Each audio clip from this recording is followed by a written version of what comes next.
అడుగుతారా నేనే చెప్పేసి అన్న అన్నా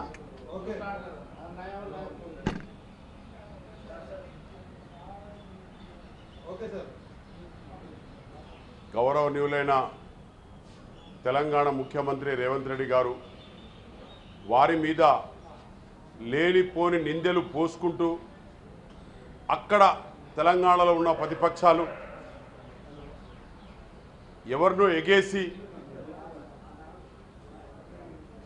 విలేకరుల మీద కానీ మీడియా సోదరుల మీద పెట్టినట్టు పెట్టి వారి మీద రేవంత్ రెడ్డి గారి మీద నింద పోస్తున్నారు. అది కరెక్ట్ కాదు. వీరు చేసిన అప్పుల పాలుకు వీళ్ళు చేసిన కష్టాలకు ఇవాళ ముందుండి తెలంగాణలో ఉన్న ప్రజలకందరికీ కూడా కష్టాలు పోవాలి, అప్పులు తీరాలి. అదేవిధంగా ఆయన పనిచేస్తుంటే ఆయన పని చేస్తుంటే దానికి అడ్డుపడి ఏదో విధంగా అడ్డుపడి తిట్టించి చేసి లేడీస్తో తిట్టించి వాళ్ళు కూడా మహిళలు, మరి వీళ్ళు కూడా మహిళలే, తిట్టించి వాళ్లకు ఇబ్బందులు పెడుతున్నారు సీఎం తప్ప ఇంకేం లేదు. మీడియా సోదరులకు వారు ఎప్పుడు ఏ మాట అనలేదు.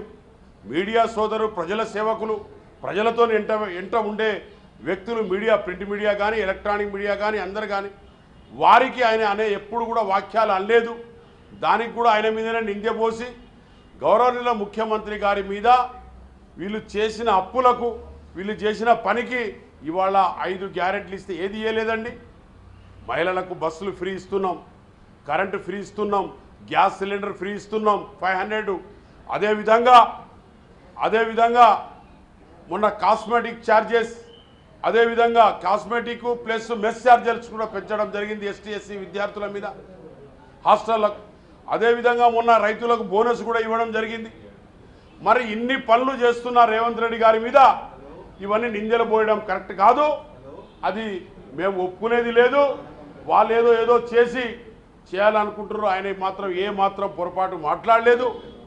ఏదన్నా పొరపాటు మాట్లాడినట్టయితే అది ఏంటంటే ఫ్లుక్లా స్పీడ్లో మాట్లాడతాడు తప్ప ఆయన ఏ మాత్రం పొరపాటు మాట్లాడలేదని చెప్తున్నా. నేను చెప్పక తప్పదు, చెప్తున్నా. అందుకొరకు గౌరవమైన ప్రింట్ మీడియా, ఎలక్ట్రానిక్ మీడియా సోదరులకు అందరికీ కూడా పేరు పేరున ధన్యవాదాలు. మీరేమన్నా అడిగితే మీరు అడగండి, నేను చెప్తా బ్రదర్. అంతేనా?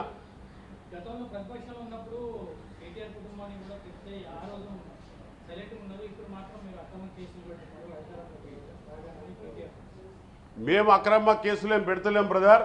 వాళ్ళే మాకు అక్రమ కేసులు పెట్టారు. తెలంగాణ తెచ్చిన ఎంపీల మీద కేసులు పెట్టారు. రైతులకు సంఖ్యలు వేశారు, సిరిసిల్లలో సంఖ్యలు వేశారు. అదేవిధంగా ఖమ్మం జిల్లాలో నా దోర్నకల్ నియోజకవర్గంలో కూడా సంఖ్యలు వేశారు. మహిళలు, విద్యార్థులు అందరి మీద ఎస్టీ ఎస్సీ కేసులు కూడా వాళ్ళే మహిళల మీద పెట్టించారు. మరి ఆ రోజులో మహిళల మీద కేసులు పెట్టిస్తే ఏం కాదు. కానీ ఇవాళ కేటీఆర్ గారు మాత్రం ఏదో అన్నందుకు మాత్రం వాళ్లకు చెప్పారు. జైల్లో పెట్టినప్పుడు మేము పోలేదా? మరి వాళ్ళు ఆ రోజుల్లో కూడా మహిళల మీద ఎస్టీ ఎస్సీ కేసులు పెట్టినే ఉన్నాయి. రామేశ్వరరావు గారు ఏదో విషయంలో మాట్లాడితే ఆ రోజుల్లో కూడా మేము ఎస్టీ ఎస్సీలు కేసులు పెట్టించినవి ఉన్నాయి.